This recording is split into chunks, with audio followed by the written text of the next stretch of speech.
Good evening and welcome back to Back Talk Entertainment. I'm your host Toria, here with Max. And here we have an awesome show for you today. We have a band called Second Chance and a wonderful musician named Peter Grubb. Here at Back Talk, part of the curriculum is we get to make commentaries on whatever we want. We found a kid named Jackson who wanted to make a commentary on chickens. Take a look. Chickens make amazing pets. Now, before you get skeptical, think about it. Compare them to dogs. They don't shed, they don't pee on carpets, they don't bark at 1 in the morning, waking up the whole block and grandma with her Alzheimer's and she doesn't know where she is. And most importantly, the cost. Dogs cost around $2,000 a year with the collars and the toys and the expensive flea medicine. And dogs give you nothing in return. Chickens give you eggs in return. Eggs! After taking care of them, you get to have fresh omelets every morning. Now that, to me, is a very loving pet. I'm Jackson for YBA Entertainment. Wow, I'm seriously going to consider getting a chicken for a pet now. Alright, so now we have an awesome band, Second Chance, that I mentioned earlier, and we're going to hear them play, so... I'm living life, but I'm still breathing. Going through the love that I don't believe in. I'm wide awake while she's trouble sleeping. So when her heart breaks, no, it don't break even. The best days were some of my worst. Knowing that this time ain't becoming fur. Well, I'm wide awake while she's going trouble sleeping. So when her heart breaks, no, it don't break even. What am I supposed to do when the best part of me was always you? And what am I gonna say when I'm all choked up and you're okay? I'm falling to pieces, yeah.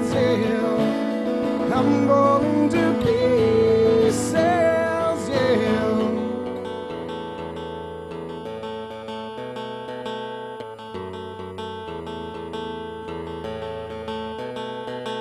Say bad things happen for a reason. No wise words gonna stop the bleeding. She's moved on while I'm still healing. 'Cause when her heart breaks, no, it don't break even. No. What am I gonna do when the best part of me was always you? Well, what am I supposed to say when I'm all choked up and you're okay?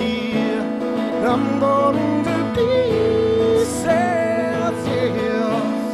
I'm going to pieces, yeah. I'm going to pieces. I'm going to pieces.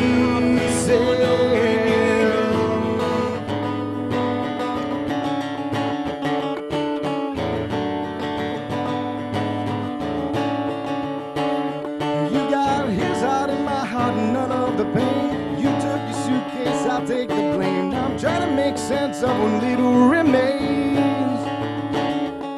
'Cause you left me with no love, and no love to my name.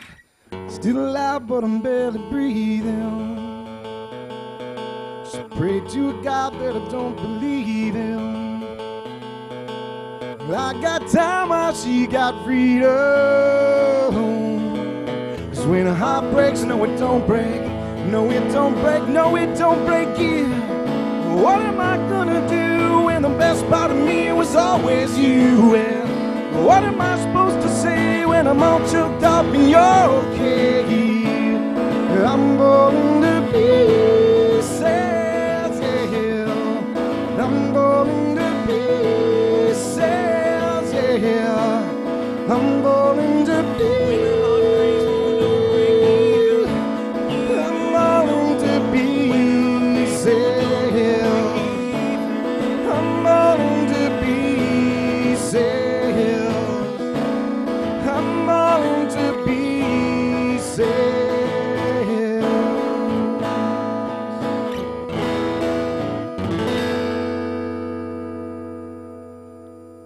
Guys, guys, and welcome back. I'm your host, Toria, here with Max and the members of Second Chance, John and Mike. Thank you for coming, guys. Thank you for having us. All right, so earlier you guys played us a song, Break Even. Awesome job, by the way. Thank you. How do you guys pick your songs? Well, we try to do what's popular on the radio currently. We were talking off air a little bit. We play to a very diverse crowds, a lot of the places we play at, so younger to older. So we try to mix in a little bit of country, because there's a lot of country fans out there. Yeah. Pop, rock, some older stuff. So we try to do a mix of a little bit of everything, so everybody feels included and everybody can walk away saying, hey, that was a good show that played a lot of good songs that we recognize. Now, Break Even is a cover song. Do you guys have any original songs? Not at this time, we don't. Actually, John and I just got together probably not even a year. Yeah. And he played with a previous band, so he had a bunch of original stuff. I had a bunch of original stuff with my other band as well. So I think for the beginning, we were just kind of feeling each other out, doing the cover stuff. And I think down the line, maybe something that we talked about, writing some stuff. So I think we kind of look forward to that. So now you guys are new to each other. Was the adjustment kind of smooth there? Well, we've both been playing in groups for a long time, so it actually, I thought we put together pretty fast. You know, a couple of weeks of intense rehearsal, and then we were ready to go. Yeah, it's tough. You know, when you go through the process of trying to find someone, I think we've played with people for a long, long time. So I think in a way we were kind of spoiled. He was playing with, some of the people that he played with. I played with the same band members for 10, 12 years. So I was definitely spoiled. So it's more of a comfort zone that you have to kind of get out of. Yep. And just kind of put your trust in somebody else, because you spend a lot of time together, both, practicing and gigging out and traveling. So, making that bond is pretty important and pretty special moving forward. Yeah. How did you each start to get into being in a band? How did this all start for you? Well, I've been playing music my whole life. Since I started piano when I was about 8 and guitar when I was about 10. And so I've always been involved with music. And then I went to Berkeley in Boston and studied and met a lot of great people. And so it's always been part of my life. As for me, it was just kind of random. I've told the story a bunch of times, and when I was younger, I used to sing a lot, but I never really thought about this. When I was in college, I kind of fooled around with it, and next thing you know, I had a band. 10 years later, 12 years later, we're opening up at the Orpheum for Avril Lavigne. We have our song played on Kiss 108, and now we're here with John doing covers. I mean, it's been a really fun ride. And, I would say as long as you don't take things too seriously and you just have fun with it and you progress with it and you learn and you're just hungry to do stuff, I think it can be a very good substitute thing on the side, as well as, for people that are, very talented, it can be a, lifelong thing. Yeah. You mentioned your band opening up for Avril Lavigne. Was it Central Basement? Yes. What was your experience with that? That was the actual show itself. Yeah. That was very intense. We did a lot of work with Kiss 108, a good friend of ours, Billy Costa. He actually brought us into the Maddie show. He had us on his regular show, and then he's called me up. He's like, "Do you want to open for Avril Lavigne?" I'm like, "No, we're all set." No, just kidding. He was, no, I want you guys to be there. It was a Kiss concert. And it was just extraordinary the whole night, from seeing our letters up on the marquee next to Avril.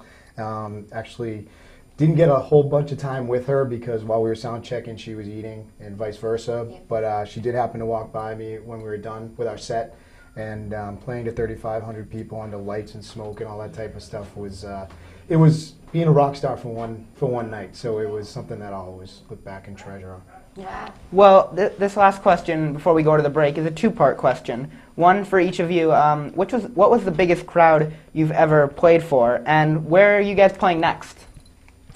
Biggest crowd. My old band, we actually opened for Goo Goo Dolls, but this is when they were sort of up and coming, because they're like from Buffalo, New York, and that's sort of near my hometown. Yeah. And so I think there was about maybe 15,000 people there. But this is before they really got popular. So, and